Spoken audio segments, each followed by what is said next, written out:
Que vous soyez acteur du monde de l'EdTech ou simplement curieux de la transformation de l'éducation et de la formation, ou si vous souhaitez vous former à de nouvelles connaissances et compétences, ce podcast est fait pour vous. Nous allons continuer à vous éclairer sur ce monde en perpétuelle ébullition. Bien, on continue, on est toujours en direct du salon Startup for Teens à l'école 42 pour cette série de podcasts en live, en direct live devant un public toujours plus nombreux. Nous sommes à l'école 42, EdTech France le podcast en coproduction avec Startup for Teens et cette deuxième table ronde, l'empowerment, ce n'est pas qu'une affaire de femmes. Les femmes représentent la moitié de l'humanité mais ne sont que 17% dans le numérique et ne représentent que 3% des leaders tech. Les filles ne doivent pas avoir peur d'embrasser ces métiers riches en débouchés et qui construisent notre futur. Encore faut-il les y aider. Ce n'est pas qu'une affaire de femmes, ou ce n'est pas que lié à un manque d'ambition. Les obstacles et les freins sont réels, le plafond de verre, l'autocensure, les stéréotypes de genre, etc. Comment les combattre, comment les surmonter pour répondre à ces questions, en tout cas les aborder. J'ai la chance d'avoir avec moi 3 personnes formidables, très concernées par le sujet, à titre professionnel et personnel. D'abord, Jaleh Bradea, c'est bien ça, Jaleh ? Exactement, c'est bien ça. Alors, Jaleh, tu es directrice diversité et inclusion chez Vivendi avec toute une préoccupation autour de l'égalité des chances. Absolument. J'ai également avec moi François Braque, qui est Head of Startup Business Development Partnership chez Google, le G de GAFAM, c'est bien ça ? C'est moi. C'est toi le G de GAFAM. Très bien. Et puis enfin, Valentine de Lastérie, qui est membre fondatrice de Sista, et également directrice d'investissement et associée d'un fonds impact qui s'appelle le fonds Fiblac. C'est bien ça ? Tout à fait. Super. Donc voilà, on voit déjà dans les intitulés les questions qu'on va pouvoir poser. Mais d'abord, moi, je voudrais mettre les pieds dans le plat. On a une table ronde qui s'appelle l'empowerment. C'est peut-être un mot que ceux qui nous écoutent n'ont même jamais entendu. Alors, qu'est-ce que c'est que l'empowerment ? Jaleh, peut-être ? Alors oui, je vais essayer de dire une définition d'après ce que j'en pense moi. Dans empowerment, il y a power. En anglais, ça veut dire donner du pouvoir, Ouais. laisser du pouvoir. Alors donner, laisser, déjà, c'est pas la même chose. Oui. Et ma compréhension serait, dans le contexte de cette table ronde, permettre à celles et ceux, pourquoi pas, parce qu'on parle des filles, mais il y a aussi des garçons qui sont Ouais. concernés par d'autres questions, le pouvoir qu'elles méritent, dont elles ont envie, Oui. vers lequel peut-être elles n'osent pas suffisamment aller et les encourager à y aller. Donc voilà, je m'en arrêterai là. Je pense que c'est ma définition à moi en tout cas. Est-ce que nos invités partagent cette définition ? Il Vous la faudrait peut-être préciser ? d'ailleurs traduire ce mot en français, Ouais. venant d'une boîte américaine. Pour moi, c'est plutôt créer les conditions de succès, c'est de donner en fait des opportunités à des personnes pour réussir l'empowerment. Ouais. Et si on devait le traduire par ça, c'est l'avantage de l'anglais, c'est qu'avec un mot, on a plein de concepts, mais en français, c'est quoi le mot qu'on pourrait trouver ? Il est traduit et c'est le mot empouvoirment. L'empouvoirment, j'ai Très joli. entendu. Ah ouais. Ça, c'est une traduction de québécois ou ça existe en Non, mais France c'est aussi ? le mot qui circule Ouais. sur les réseaux sociaux, dans les sphères féministes et alliées, empouvoirment. L'empouvoirment, mais c'est un mot qui doit circuler partout, pas simplement dans les sphères féministes. Non, mais je veux dire, C'est l'objet de ce c'est- podcast. C'est eux qui sont Ouais, allés jusqu'à d'accord. réfléchir à une traduction en français. Alors justement, Sista, S-I-S-T-A, est-ce que tu peux nous rappeler la baseline qu'il y a sur le site internet ? Alors, oui, mais alors, avant même de parler de Sista, parce que le lien avec le mot empowerment est important. Ouais. Alors, je partage tout à fait les définitions de mes 2 camarades. Moi, je voudrais juste simplement rappeler qu'en France, on commence seulement à parler d'empowerment alors qu'on en parle depuis très très longtemps, notamment dans les pays anglo-saxons, Ouais. et que aujourd'hui, c'est une notion sur laquelle on est en train de revenir. Pourquoi ? Parce qu'on a un petit peu tendance, quand on parle des questions d'empowerment, à focaliser sur la responsabilité individuelle des femmes. Mhm. Et donc, de participer à diffuser cette petite musique moi, qui me pique un peu les Mhm. oreilles parfois, qui consisterait à dire aidons les femmes à avoir plus d'ambition, aidons les femmes à arrêter de s'autocensurer. C'est de leur faute, quoi, c'est ça un peu. Exactement. Ouais. Or, les études américaines sur le sujet démontrent désormais que plus on parle d'empowerment et on finance des programmes d'empowerment dans les entreprises américaines, Ouais. plus les salariés, hommes et femmes confondus, sont convaincus que les inégalités sont la responsabilité des femmes, D'accord. à la Ouais, fois dans la ouais. cause et à la fois dans la solution. Donc, il faut ne pas perdre de vue que c'est un sujet qui est systémique, qui doit engager la totalité des organisations, qu'il n'y a aucune raison qu'il incombe particulièrement aux femmes plus encore une fois, au système dans lesquels elles s'inscrivent, Ouais. de réduire les inégalités dont elles sont victimes. Et je fais le lien avec Sista, c'est tout le travail de Sista. Donc Sista est un collectif de femmes entrepreneurs et investisseurs dont l'objectif est de créer une génération de leaders dans la tech plus divers. Oui. Donc à la fois plus de femmes, à la fois aussi plus de minorités non blanches. La raison pour laquelle Sista s'appelle Sista. Oui. Et l'idée, c'est de dire, donc ce collectif, je l'ai cofondé avec Céline Lazorte, la fondatrice de Litchi, et Tatiana Jama, la fondatrice de Levia, qui sont deux entrepreneuses extraordinaires, mais également avec Mercedes Serra, Stéphane Palaise, président de la Française des Jeux, etc. L'objectif est de dire, attention, encore une fois, on parle beaucoup de ce que les femmes peuvent faire individuellement, mais parlons aussi du système qui les accueille, en l'occurrence les investisseurs, puisque ce sont eux qui financent en grande partie le secteur de la tech. Quels sont les biais auxquels les femmes font face de la part des investisseurs qui limitent l'investissement des investisseurs, hommes et femmes d'ailleurs, dans les femmes. Donc nous, on a décidé de travailler sur le système et donc sur les biais inconscients. Et ça, c'était tout à fait novateur, parce qu'en France, c'est quelque chose qu'on fait très peu, alors que c'est très diffusé, encore une fois, dans les pays anglo-saxons. Et je disais sur le site internet, les femmes sont le plus grand réservoir de talents inexploités au monde. Mais c'est vrai. Ouais. Les inégalités entre les femmes et les hommes coûtent 12 trillions de dollars annuels à l'économie mondiale. Et alors, comment est-ce qu'on y répond concrètement chez Sista? Ça veut dire quoi? Alors, concrètement, de toute façon, il n'y a pas une intervention, il n'y a pas un levier, il y en a 150. C'est un problème d'une très grande complexité. Chacun prend sa part, ça je le crois très sincèrement, et avec beaucoup de sincérité. Nous, vraiment, l'angle qu'on a choisi, c'est les biais inconscients. Sur le sujet de l'investissement, par exemple, qui n'est qu'un exemple, parce que empowerment, c'est global, mais on va parler de ça. Sur le sujet de le funding gap, donc les startups co-dirigées par les femmes représentent moins de 5% de l'argent mondial. Moins de 5%. Oui, du venture capital. Donc 50% de l'humanité, moins de 5%. C'est ça, de l'argent investi dans les startups. Donc, une fois qu'on a dit ça, pourquoi? Et quand on regarde, encore une fois, c'est merveilleux, mais ça a été mesuré. L'Université Columbia aux États-Unis a mesuré aux alentours de 40% de ces inégalités de financement sont dues au biais inconscient des investisseurs. 60%, c'est du multifactoriel, sur lequel on va travailler au long terme. L'éducation, le fait qu'elles aillent dans des secteurs moins gourmands en capital, qu'éventuellement elles soient plus conservatrices, ça c'est positif, donc elles demandent moins d'argent, mais aussi parfois elles s'autorisent moins à en demander, etc. Donc ça, c'est multifactoriel, c'est un sujet éducatif. En revanche, 40% en stand-alone, 40%, elles ont face à elles des gens biaisés à leur égard. Ça veut dire très concrètement, je suis investisseur, inconsciemment, si j'ai une femme, je me dis, elle n'est pas faite pour ça, quoi. Consciemment, je me dis aussi que je préfère une voix masculine. On pourra en revenir je préfère une voix masculine à pitch égal, CV égal. Je préfère un porteur de projet masculin.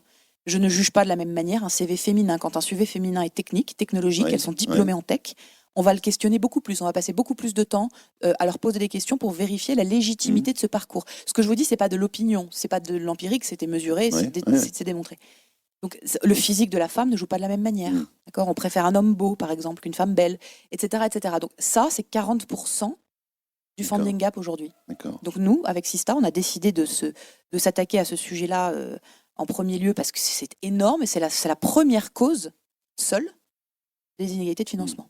Et est-ce que c'est pas aussi parce que les investisseurs sont des hommes Alors, beaucoup, c'est-à-dire que le fait qu'il y ait... En fait, on va le dire autrement, c'est parce qu'il y a 92% à peu près dans le monde des investisseurs en venture capital décisionnaires sont des hommes.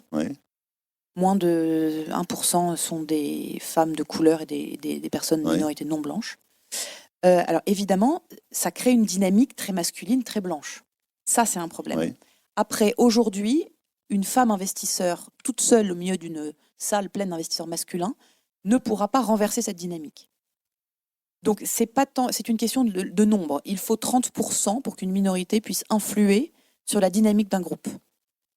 Donc, nous réclamons 30% de femmes partners dans les fonds d'investissement français d'ici à 2025, 50% dans les équipes d'investissement, de manière justement à pouvoir renverser ça. Ces biais, c'est quelque chose que tu connais bien. Oui, absolument. Je suis tout à fait en phase avec ce que Valentine vient de dire. On en a tous, en fait. On en a, même Valentine, dont on sent qu'elle a une très très bonne connaissance du sujet et qu'elle est très investie. Moi, j'en fais un job aujourd'hui chez Vivendi. On en a toutes et tous. Donc, c'est comme ça. Et c'est bien. Et c'est petit à petit que ça va changer aussi. Je suis tout à fait en phase avec le fait de dire il faut qu'il y ait plus de représentation et qu'il y a un pourcentage, effectivement, que moi je mettais de l'ordre de 40%, Valentine dit 30%, je lui fais confiance sur les chiffres, pour inverser la tendance. 30 ou 35 selon les études. D'accord, super. Mais Et allons jusqu'à 40. Soyons fous. Allons jusqu'à 50. exactement. Et effectivement, qu'on le veuille ou non, il y a ça, et c'est quelque chose qui me faisait sourire quand on parlait de... On ne perçoit pas les hommes et les femmes de la même façon quand ils sont en train de pitcher un projet. Ouais. Effectivement, on va être un peu suspicieux face à un CV très rempli de tech. Et il n'y a pas que ce métier-là, il y a aussi d'autres métiers. Et c'est ça qui me faisait sourire. Dans nos métiers à nous, d'antenne par exemple, puisque Vivendi, c'est notamment les chaînes du groupe Canal+, je me fais souvent la remarque que les filles qui sont à l'antenne, elles sont très jolies, alors que les garçons qui sont à l'antenne ne le sont pas. Et qu'ils peuvent arriver à des âges beaucoup plus tardifs, alors que la femme, il y a une exigence envers elle qui n'a rien à voir. Ça aussi, c'est un biais inconscient et auquel on participe tous, parce que quand on fait du casting, même quand on le sait, eh bien, on continue de jouer ce jeu-là en disant « mais oui, c'est le téléspectateur qui le demande alors qu'en fait, il ne demande pas. » Oui, les hommes comme les femmes sont sujets à ces biais. Ça, j'en suis persuadée. Dans nos métiers à nous, j'en suis persuadée. Donc, ça parle aussi de la société dans laquelle on évolue.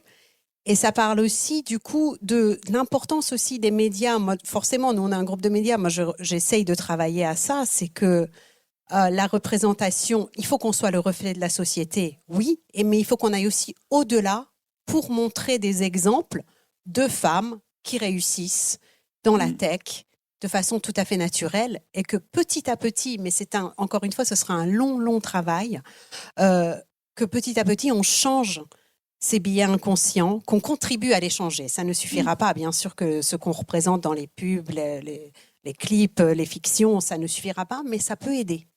Que les parents ne regardent pas leurs enfants de la même façon, qu'on ne ne ferme pas des portes sans le vouloir, aussi bien aux filles qu'aux garçons d'ailleurs, parce que de la même façon, un garçon peut très bien choisir une carrière Bien sûr, qui aujourd'hui on imagine plutôt féminine, mais ça n'a pas vraiment beaucoup de sens, ça. Oui, il n'y a pas de carrière féminine et de carrière masculine en réalité. Non, et peut-être qu'on en reparlera un petit peu plus tard, il y a des caractéristiques, mais peut-être que le fait de les avoir nommées féminine et masculine, ça porte vraiment à confusion, parce que qui dit pourquoi est-ce qu'on dit combativité, on va vous dire ça c'est masculin, écoute, on va vous dire ça c'est féminin. Or, on peut être un garçon et avoir une très forte écoute, une capacité d'écoute énorme, et on peut être une femme et être très combative. Donc il y a aussi, je ne veux pas apporter plus de confusion au sujet, mais je pense qu'il y a aussi, le vocabulaire compte également. On a commencé par parler de vocabulaire, ça aussi ça compte, parce que c'est le langage, c'est induit. Premier véhicule. Exactement. Alors, il y a un homme blanc parmi nous, François, ça va? Alors, chez Google, justement, qui est une entreprise américaine, Valentine disait tout à l'heure que cette notion d'empowerment, c'est relativement nouveau en France, mais ça ne l'est pas outre-Atlantique. Est-ce que c'est quelque chose que tu ressens dans la culture de Google? Complètement. Je rejoins complètement ce que disait Valentine sur le fait qu'il ne faut pas stigmatiser une population, mais plutôt stigmatiser les conditions qui créent des opportunités pour ces populations. Et c'est le constat qu'on a fait chez Google, et on travaille sur ces biais cognitifs. Donc il y a des formations pour expliquer que ces biais font partie finalement de chacun et qu'il faut travailler dessus. On est aussi une société qui travaille beaucoup avec la donnée. Donc on a regardé, quand on poste une offre d'emploi et qu'on met des termes techniques, on a un panel qui est une surreprésentation d'hommes par rapport aux femmes. Donc maintenant, on a une sorte d'algorithme qui nous oblige à repasser dans la moulinette toutes nos offres d'emploi pour s'assurer qu'il y ait une diversité dans le panel. Et que ce soit... Alors, l'idée, c'est pas qu'il y ait plus de femmes à des postes, c'est de dire, au moins dans le panel, on ne lance pas les entretiens tant qu'on n'a pas 50-50 hommes-femmes. Okay. Donc, ce qui crée des délais plus longs. On revoit à la moulinette, donc moulinette de diversité, toutes nos annonces, et on s'assure que nos panels sont représentatifs hommes-femmes. Et ensuite, il y a un parcours qui se fait où on explique à la personne qui recrute qu'il y a des biais, et que ces biais, c'est là-dessus qu'il faut travailler. Ça me fait penser à une chose, je suis sûre que Valentine pourra apporter un commentaire, c'est sur la rédaction des annonces de recherche d'emploi. Elle allait le dire, donc je te laisserai compléter. Parce qu'effectivement, on a vu que dans la façon de rédiger les annonces, quand par exemple elles vont être pour un métier techno, tech, inconsciemment, on rédige l'annonce en s'adressant à une population d'hommes et moins à une population de femmes. Donc tout est à revoir en fait, à tous les niveaux, tout est à revoir. Valentine, parce que quand François, tu expliquais ce qui se passe chez Google, Valentine, je le dis pour ceux qui nous écoutent, faisait génial. Oui, non, parce que Jaleh et François viennent de dire deux choses très importantes. Jaleh a commencé en disant une évidence, tout le monde est biaisé, femmes et hommes. Ouais. Moi, j'ai passé un test que j'engage tout le monde à passer. C'est le test Project Implicit de l'université d'Harvard. Donc, vous tapez sur Google, pour ne pas les citer, Project Implicit. Ou sur Quant, par exemple. Mais là, on essaie d'être corporate. Et vous pouvez tester vos biais inconscients sur les femmes, les personnes de couleur, les LGBTQ+, etc., etc. Moi, j'ai passé le test il y a quelques années sur les femmes. J'étais biaisée à l'égard des femmes. D'accord.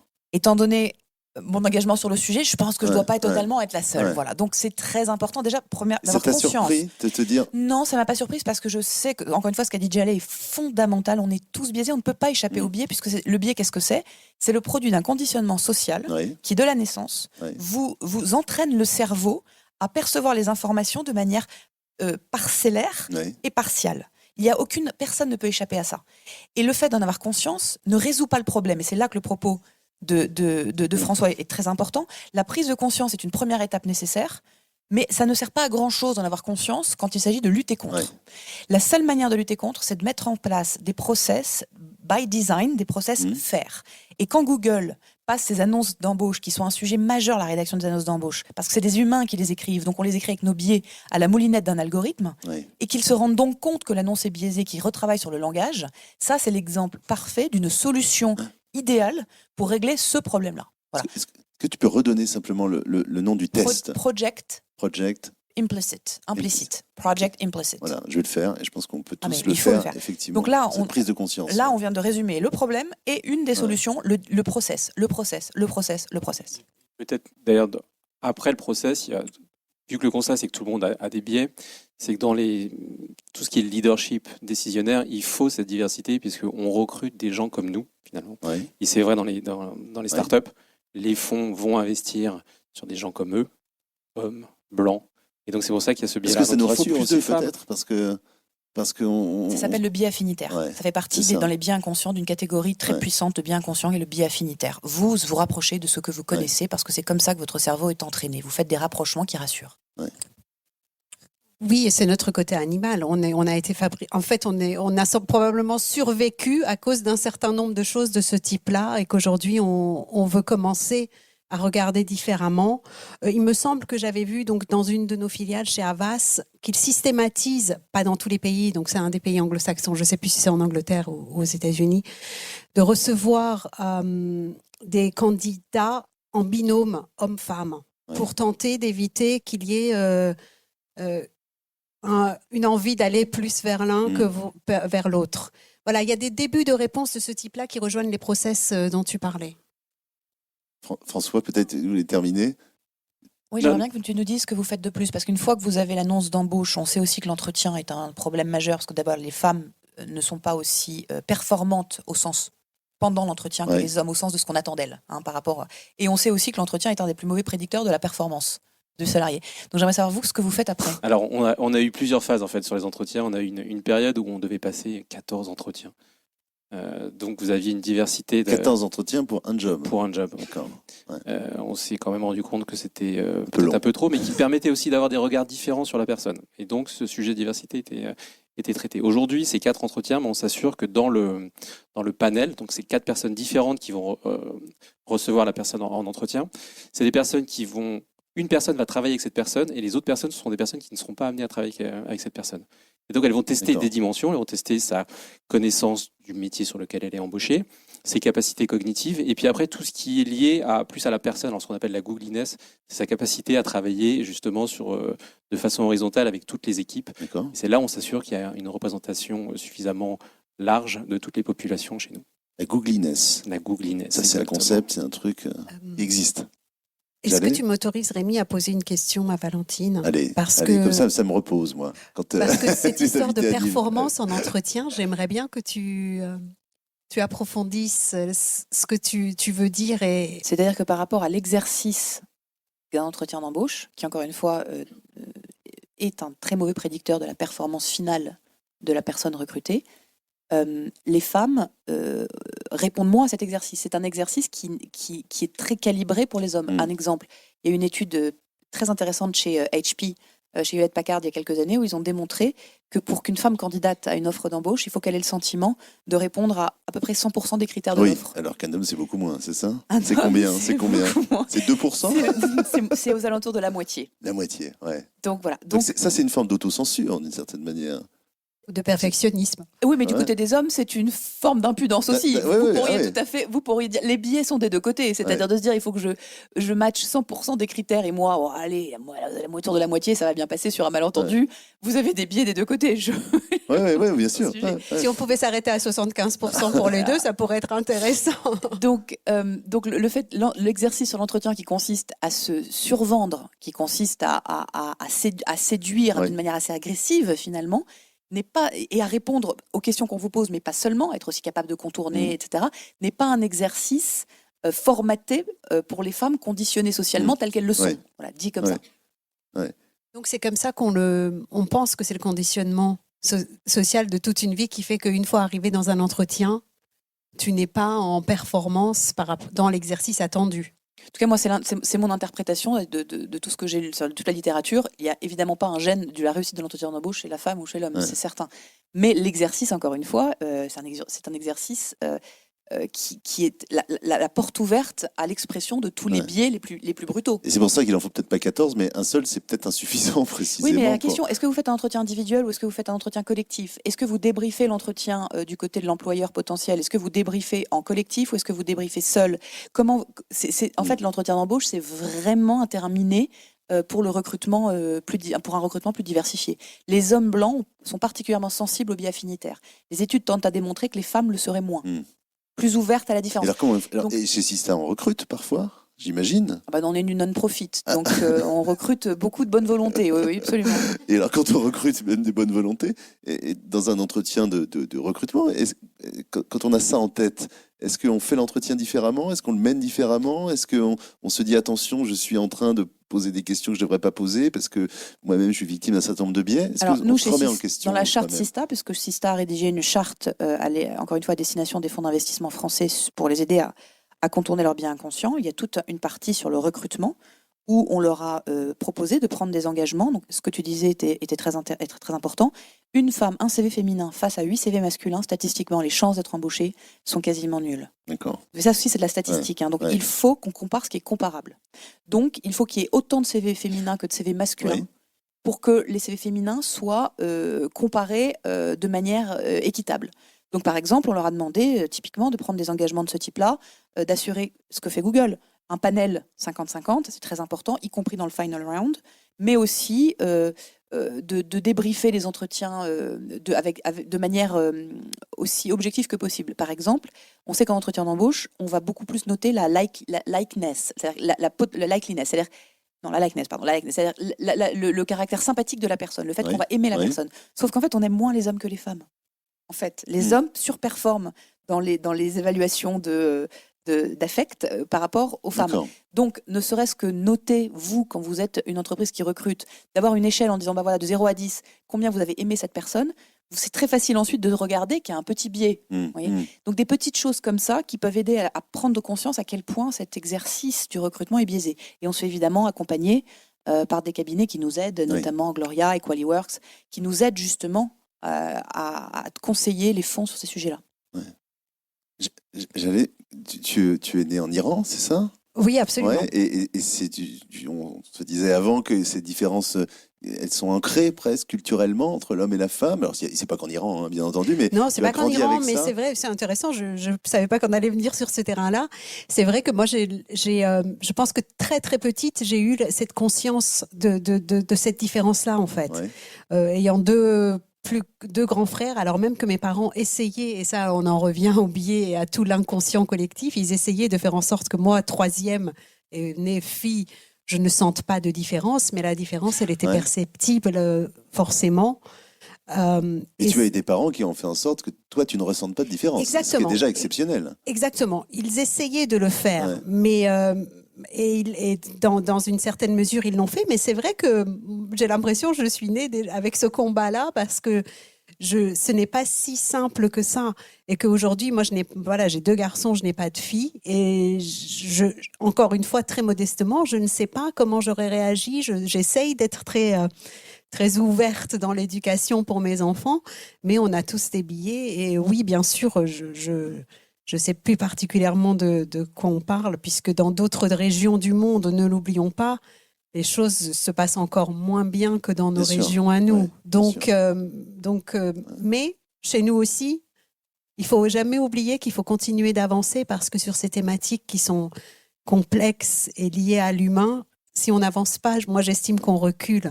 Donc d'où l'importance de prendre le temps de réfléchir, de prendre le temps de s'interroger, comme on fait aujourd'hui.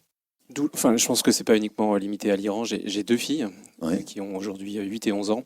Et je me souviens d'une discussion avec la petite il y a quelques années où justement je discutais de ce qu'elle voulait faire plus tard. En me disant, tu peux faire un peu ce que tu veux, il faut que tu choisisses. Je lui dis, tu peux être président de la République. Elle dit, non, ça c'est un métier d'homme. Ouais. 6 ans. Et je lui dis, mais pourquoi tu sais parce qu'il n'y a pas de président de la République femme. Et bon, elle ne connaissait pas Merkel ou Theresa May à l'époque. En tout cas, en France, il n'y a toujours pas eu. Hein. Voilà, et l'importance du rôle modèle, en fait, de dire, mais non, en fait, c'est possible. Et à un âge très jeune, on parle d'un enfant de 6 ans, extrêmement important de dire, regardez, en fait, c'est possible. Et après, de créer les conditions. Valentine, cette notion de rôle modèle. Avant même d'aller sur les rôles modèles, les enfants, à partir de l'âge de, je crois que c'est 5 ans, c'est 4 ou 5 ans, ont les stéréotypes de genre identiques à ceux des adultes en termes d'intensité.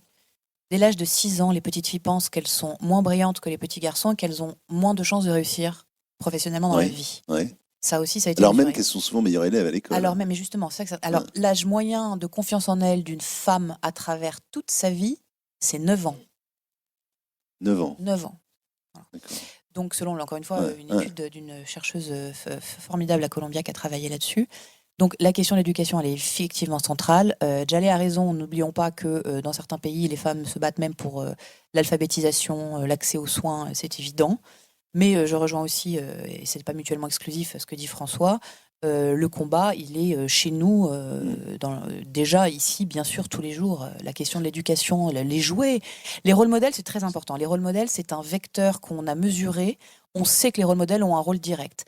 Il y a une chercheuse française qui s'appelle Clémentine Van Effer d'Harvard qui a travaillé sur les rôles modèles dans les sciences de la technologie. Et elle a montré que dans les lycées parisiens, elle a fait son étude dans les lycées parisiens. Si on montre des rôles modèles scientifiques aux femmes, les chances qu'elles envisagent de se lancer dans les métiers de la science et de la technologie sont plus importantes. Harvard a fait une étude où ils ont montré que les résultats des femmes étaient meilleurs à un test de maths quand la salle dans laquelle elles passaient le test avait au mur des portraits féminins et pas seulement des portraits masculins. Donc ça va jusque-là. Donc oui, le rôle modèle est un levier, évidemment, scientifiquement, parce que parlons de ce qui marche vraiment. Moi, c'est ça qui m'intéresse. Concrètement, qu'est-ce qui marche, qu'est-ce qu'on peut mesurer? Le rôle modèle, on sait que ça marche. Alors, on a la chance de faire des podcasts en public, en plus un événement où il y a beaucoup de filles, et je vois une jeune fille, c'est pas prévu, je vais lui poser 2 questions. D'abord, comment tu t'appelles? Alia, Tu as quel âge? 12 ans. 12 ans. Et est-ce que tu crois que c'est possible que tu deviennes toi président de la République? Oui. Ah ben voilà, on a Bravo. tout gagné. Voilà, Elle manquait de conviction. Quand même. Alors, peut-être pas toi, tu as envie de faire quoi? Tu sais un peu toi ce que tu veux faire comme métier? Soit architecte ou artiste. Architecte, c'est un métier d'homme, ça, en plus, non? Non? Hein? Je pose une question. Alors déjà, s'il n'y a pas de métier d'homme. C'est de la provoque, hein, vous l'avez compris. En tout cas, merci beaucoup. Je vais continuer la provoque. Non, parce qu'il y a architecte d'intérieur. J'allais le dire. Donc, non, mais je voulais revenir sur cette histoire de rôle modèle. J'insiste un peu parce que, encore une fois, parce que moi, c'est mon quotidien, dans ce qu'on voit aussi. C'est dans nos vies, dans ce que François disait avec ce qu'il fait avec. Il regarde ses filles, il essaye de les encourager. Et puis, nous tous, on est abreuvés d'images tout au long de la journée. Et ces images-là doivent aussi montrer tout le champ des possibles. Moi, j'aime bien souvent dire que Barack Obama aurait peut-être pas été élu président des États-Unis, donc le premier président noir, si quelques années auparavant, dans la série 24 heures chrono, qui était une série extrêmement suivie aux États-Unis, il n'y avait pas eu l'élection d'un président noir. il y a des études aussi très sérieuses qui montrent que ça a un impact sur l'électorat. Ouais. Donc ça compte. Et donc nous, plus récemment, il y a eu une série de canaux qui s'appelle Les Sauvages, où on a vu une personne d'origine arabe élu président français. Et ce que j'aime bien dire, c'est que j'aurais bien aimé que ce soit une femme. J'aurais adoré que ce soit une femme d'origine arabe qui soit nommée présidente. Et ça aurait un peu aidé ta fille, François, à bien s'imaginer que ça peut exister quand même. On est en période préélectorale, là, parce que les élections municipales arrivent, et notamment à Paris, puisqu'aujourd'hui on est à Paris, les trois favoris sont des favorites. Hein. Et même une femme d'origine maghrébine. Hein. Donc est-ce que ce n'est pas des rôles modèles intéressants, ça, justement? Est-ce que la politique n'a pas ce rôle-là? Alors, oui, bien sûr. Alors déjà, premièrement, sur ce que disait Jallet, il y a des études plus que sérieuses qui ont, enfin, et pas seulement des études, des métastudies, c'est-à-dire vraiment des études qui englobent de nombreuses autres études, donc qui créent un certain consensus dans la communauté scientifique, qui montrent l'impact direct des médias sur les ambitions des filles, sur le rapport à leur corps, sur le caractère agressif ou pas des garçons.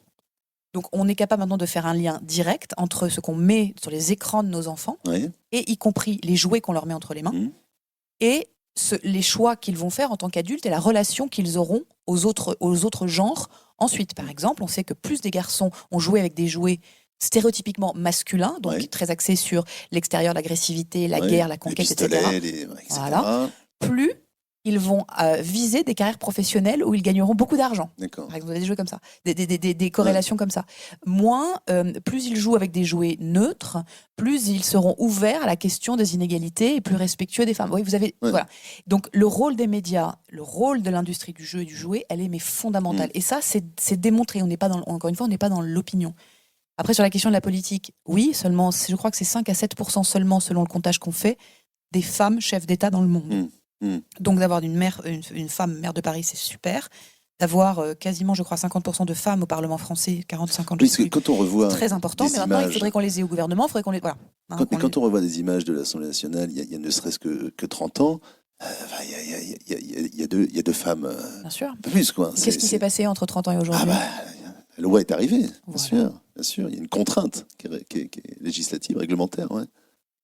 On observe le même phénomène sur YouTube, où là on a aussi une responsabilité. On voit que la représentation des femmes sur YouTube, elle est limitée à des tutos maquillage, et on essaie de pousser les femmes à faire d'autres choses, mais dès qu'elles font autre chose, en fait, il y a une violence des hommes sur des commentaires qui font qu'elles restent dans une sorte de carcan féminin qui est totalement absurde. On essaie de favoriser justement des femmes qui poussent de la tech, qui poussent de la science, qui poussent des choses. Ça reste très compliqué.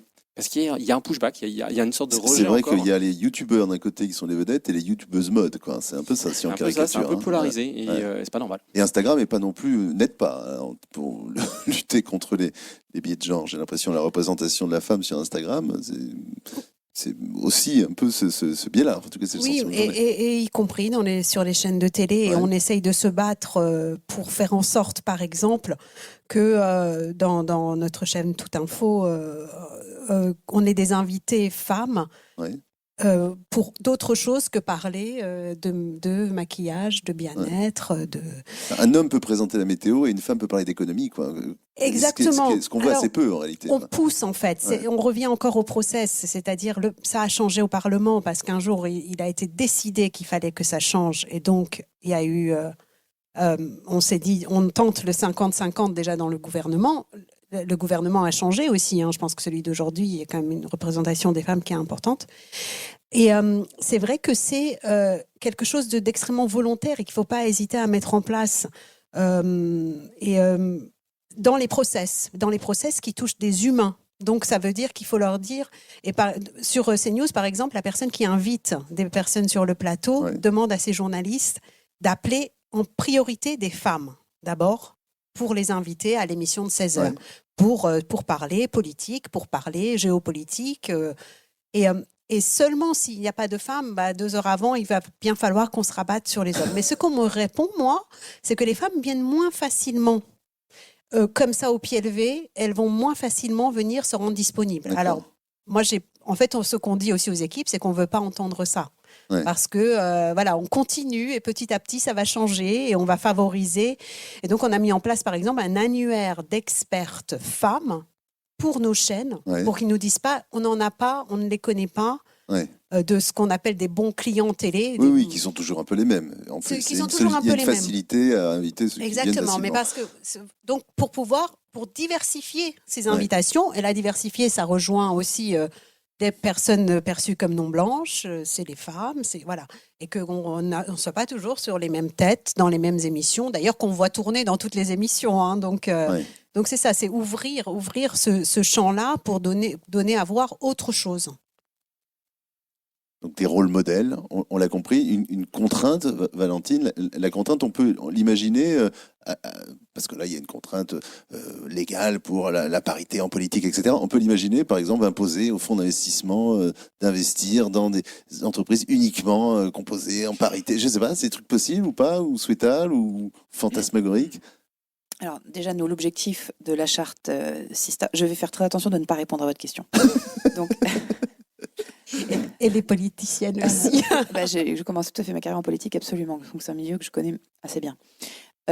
Nous, l'objectif de la charte Sista, c'est justement de fixer nous fixons un objectif à nos fonds signataires de 25% d'investissement dans les startups dirigées, co-dirigées par les femmes d'ici à 2025. Ce qui est à peu près un x2 par rapport à ce qu'ils font aujourd'hui. Parce que, encore une fois, les études démontrent que en travaillant sur les biais inconscients des investisseurs, on peut faire x2 dans les montants levés. Donc, je pourrais développer, mais ce serait un peu long en expliquant comment on fait ce calcul, mais ça serait un x2. Donc déjà, x2, ça serait déjà très bien. Après, la question des quotas divise énormément.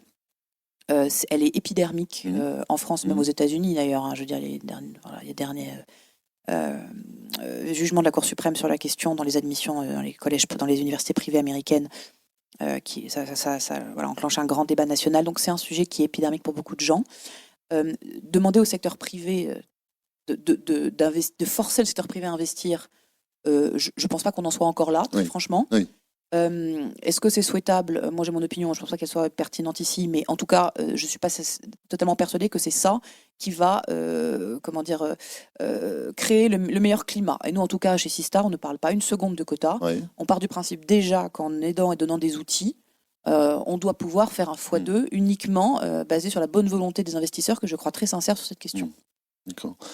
François, alors, tu as été aussi entrepreneur, je crois. J'ai été entrepreneur, effectivement.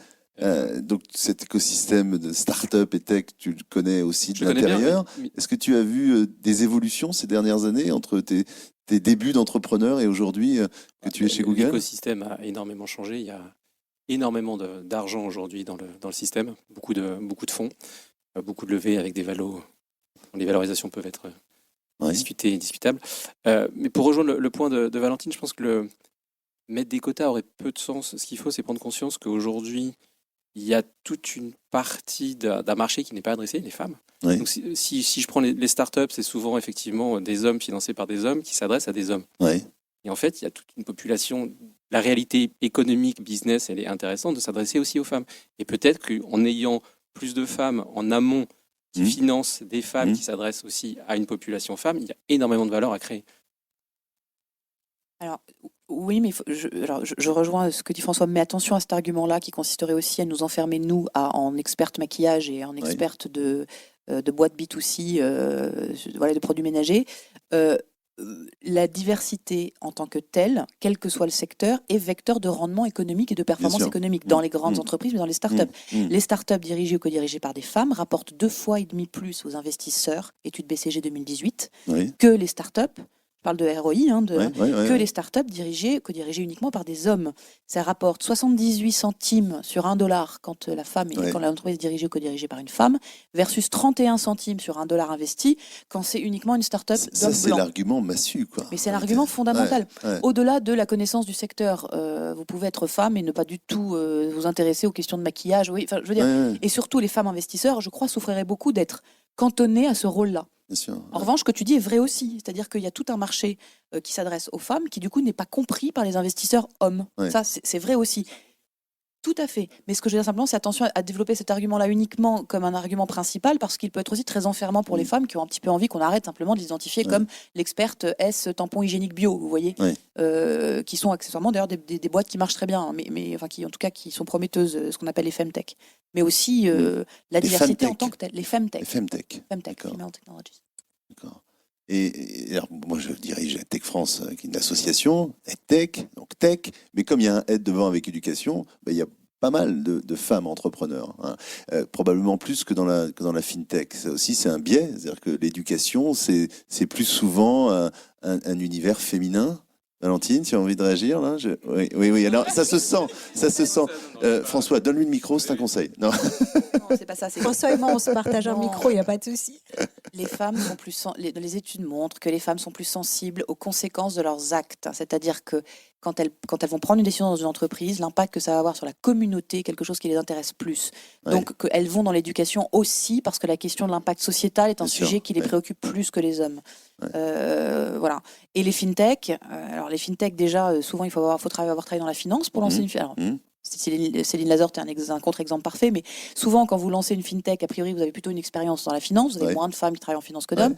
Ce qu'on appelle les MVP, les Minimum Viable Products, c'est arriver devant un investisseur avec déjà un petit produit, ça coûte beaucoup d'argent en fintech. Aussi, donc ça veut dire qu'il faut avoir aussi beaucoup d'économies, donc avoir gagné plus d'argent. Enfin, il y a plein de, je sais pas ce que tu en penses, mais il y a plein de faisceaux d'hypothèses qui pourraient expliquer. Voilà, il n'y a pas encore une fois un gène de la finance.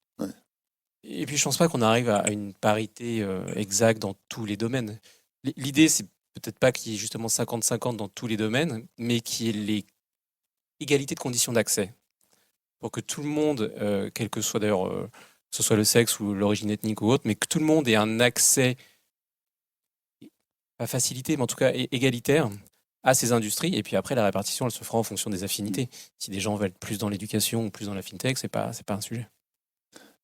L'empowerment, ça n'est pas qu'une affaire de femmes. Je crois on comprend ce que ça veut dire maintenant, hein. C'est l'affaire de tous, en réalité. Tu as eu aussi un passé qu'on n'a pas encore évoqué. Je suis désolé parce que je vais chercher des choses un peu intimes, mais tu as animé une émission de télévision, c'est ça, il y a quelques années? Oui, qui s'appelait Destin de femme. Ouais. Donc effectivement, sur TV5. Sur TV5 Monde.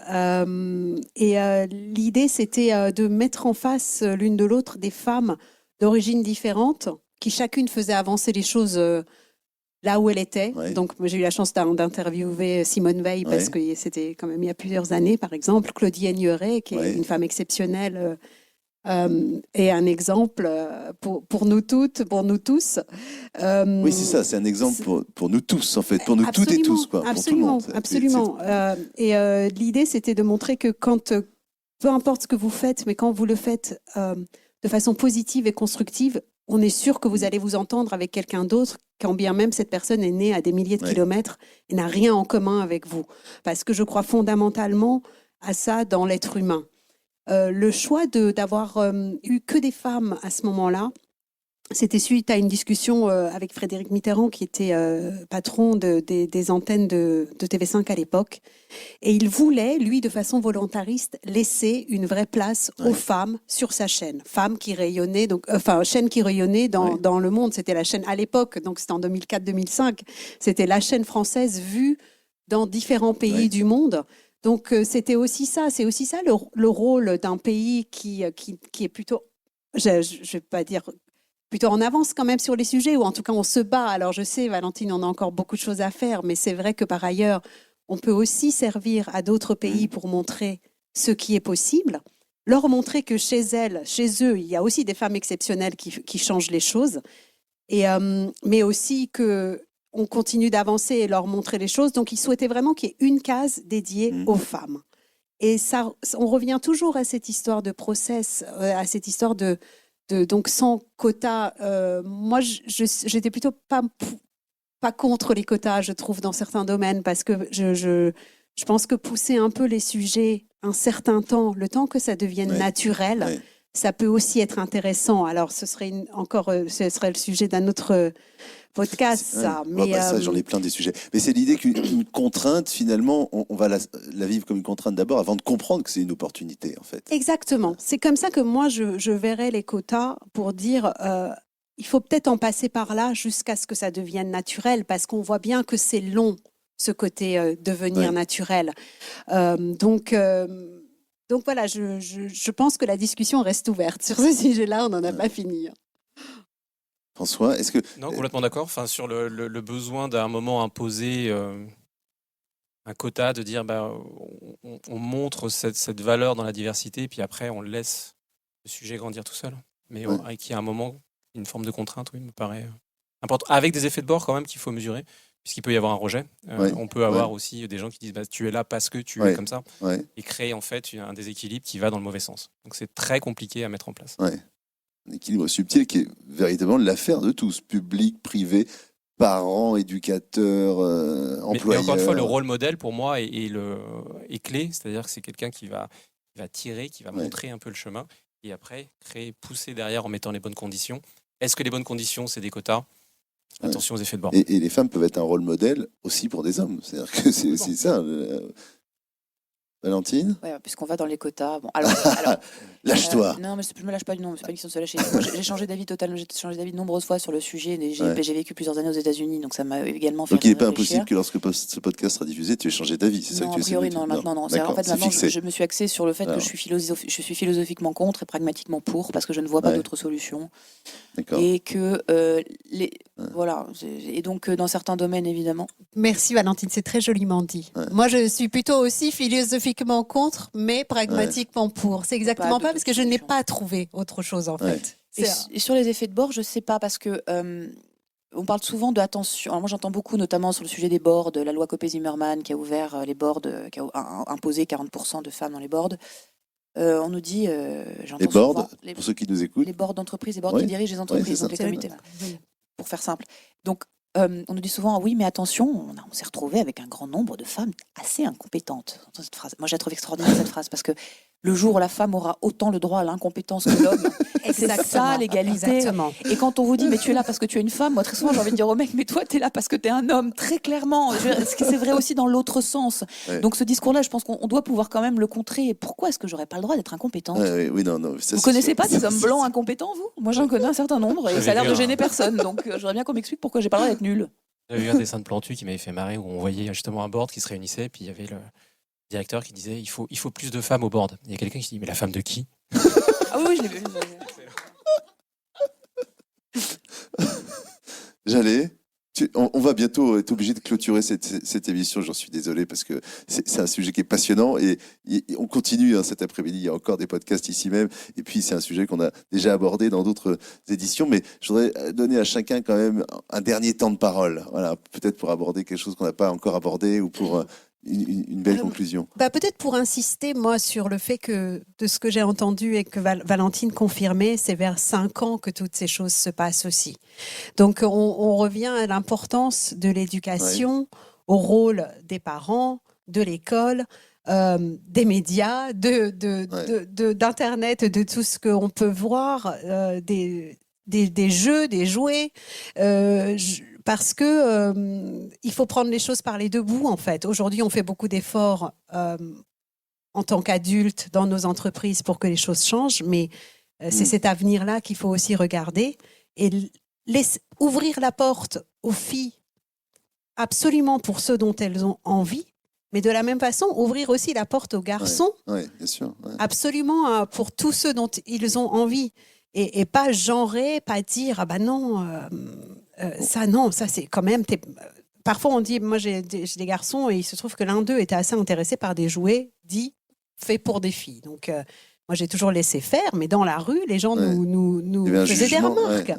Encore aujourd'hui, en disant mais enfin t'es pas une fille, comme si c'était l'injure suprême de dire mais t'es pas une fille. Et donc, et moi, je surréagissais à ça parce que ça me choquait que ça puisse être de cette façon-là. Donc voilà, je voudrais une ouverture d'esprit qui puisse s'instaurer petit à petit et dès le plus jeune âge, puisque les choses visiblement se décident assez tôt dans nos cerveaux. S'il y a des jeunes parents qui nous écoutent ou des futurs jeunes parents, ne peignez pas la chambre en rose si vous allez avoir une fille et en bleu si vous allez avoir un garçon. Quoi. Ça commence puis le là. garçon a le droit de faire des jeux créatifs, de coller des choses, de créer des bijoux s'il en a envie. C'est pas réservé aux filles.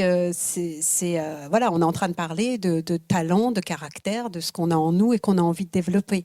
Et donc moi j'ai compris que les jeux de guerre c'était intéressant aussi parce qu'on avait envie de gagner plus d'argent.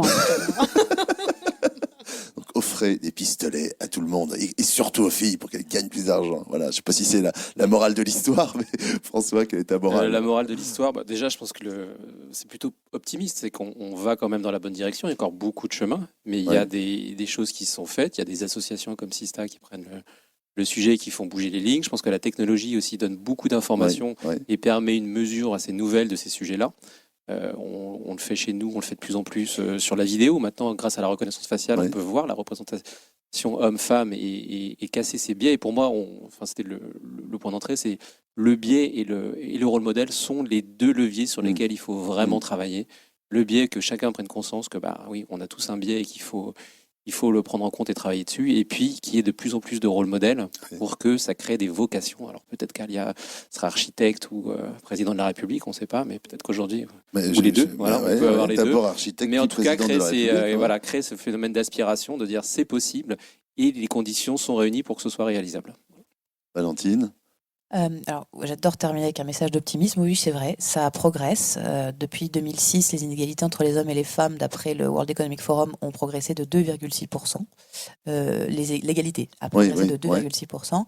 Et à rythme constant, l'égalité entre femmes et hommes, à la fois dans l'accès à l'éducation, la santé et l'égalité économique, c'est pour dans à peu près 110 ans, 108 ans très exactement, et 260 ans juste sur les aspects économiques si on continue au même rythme. Mais il n'y aura plus de planète d'ici je là. Je laisserai chacun déterminer si le rythme est jugé satisfaisant ou pas. Peut-être que quand l'humanité sera déplacée sur Mars, il y aura l'égalité. Chacun sa vision du timing. Voilà, mais bien sûr, ça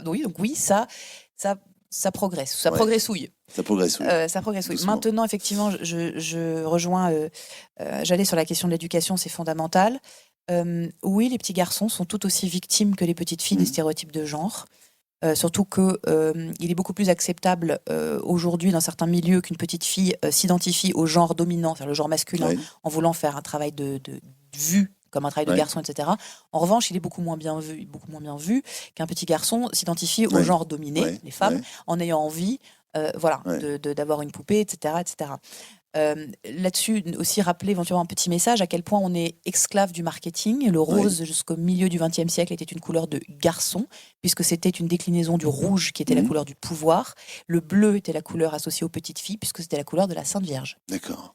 Donc, quand on décide d'acheter du rose, prendre conscience simplement à quel point on est vraiment des esclaves idiots d'un marketing dont les historiens pensent, puisqu'il y en a certains qui ont travaillé sur la question, que c'est Caroline de Monaco, donc la Grace Kelly, qui a habillé Caroline de Monaco en rose, justement un peu par provoque, qui a retourné complètement le système. Donc on est vraiment les esclaves du marketing, ça n'a aucun sens. Voilà. Et c'est absolument étonnant. Moi, il se trouve que j'ai un petit garçon, et parfois j'habille en rose, parce que je m'en fous, je fais pas attention. Et dans une toute petite crèche dans laquelle il va, une des mamans, qui me connaît pourtant, qui me voit tous les jours, a vu mon fils à quatre pattes avec son petit pull rose. Elle ne l'a pas reconnu. Elle a demandé qui était ce nouveau bébé. Elle l'a pas vu. Parce d'elle-même, ça l'a choquée. Elle m'a regardée, elle m'a dit, mon Dieu. Elle l'a pas reconnu, mon fils. Parce que pour elle, c'était juste impossible. Garçon, rose, impossible. Donc, là-dessus, effectivement, travailler là-dessus tous en se rendant compte à quel point, en fait, ça n'a aucun sens, c'est grotesque. Je pense que ça fait partie des... Voilà. Eh ben, c'est une belle conclusion, génial. Ah, tu voulais ajouter quelque chose. Si je sens qu'il y a un... Non, mais j'ai adoré, moi, écouter tout ce qui a été dit aujourd'hui, en fait. C'est ça que je voulais dire. Tu n'as pas que écouté, tu as participé. J'ai participé aussi. Mais voilà, je sais que maintenant, quand je ne saurais pas quoi faire de mes sujets, j'appellerai Valentine pour qu'elle me donne quelques études et chiffres à l'appui, parce qu'on en a besoin pour être convaincant et pour pouvoir avancer. Heureusement qu'il y a des études et des mesures qui vont dans le bon sens aussi. Il faut sortir de l'idéologie. Je pense que sur ces sujets-là, de pouvoir un petit peu objectiver en disant, en fait, on a des données. C'est sortir parfois de débats extrêmement houleux, désagréables pour tout le monde. À un moment donné, les données ont un sens et je te remercie de le souligner. Il faut simplement avoir le courage de les faire parler, quoi. Merci beaucoup. En tout cas, ça a été. J'imagine que tous ceux qui vont nous écouter auront le même plaisir que toi, Jaleh, tu as eu à écouter et à participer. Et je voudrais qu'on applaudisse aussi Rémi, comme gentil. ça a été fait précédemment, qui est un gentil. animateur extraordinaire. Ça, c'est vraiment gentil. Merci beaucoup, François, Valentine, Jaleh, tout le public qui était là. On a une future présidente de la République dans la salle. Moi, je voterai pour toi. C'est un podcast qui va être historique. On continue, on est toujours sur le salon Startup for Teens en direct de l'école 42 et vous retrouverez ce podcast sur toutes vos plateformes. À très bientôt. Merci. Que vous soyez acteur du monde de l'EdTech ou simplement curieux de la transformation de l'éducation et de la formation, ou si vous souhaitez vous former à de nouvelles connaissances et compétences, ce podcast est fait pour vous. Nous allons continuer à vous éclairer sur ce monde en perpétuelle ébullition. Si vous voulez nous suivre et nous soutenir, n'hésitez pas à vous abonner à ce podcast sur l'ensemble des plateformes d'écoute. N'hésitez pas à le noter et à en parler autour de vous. Vous pouvez nous retrouver sur nos réseaux sociaux ou sur notre site internet. Merci à Maxime Maton pour la production de ce podcast.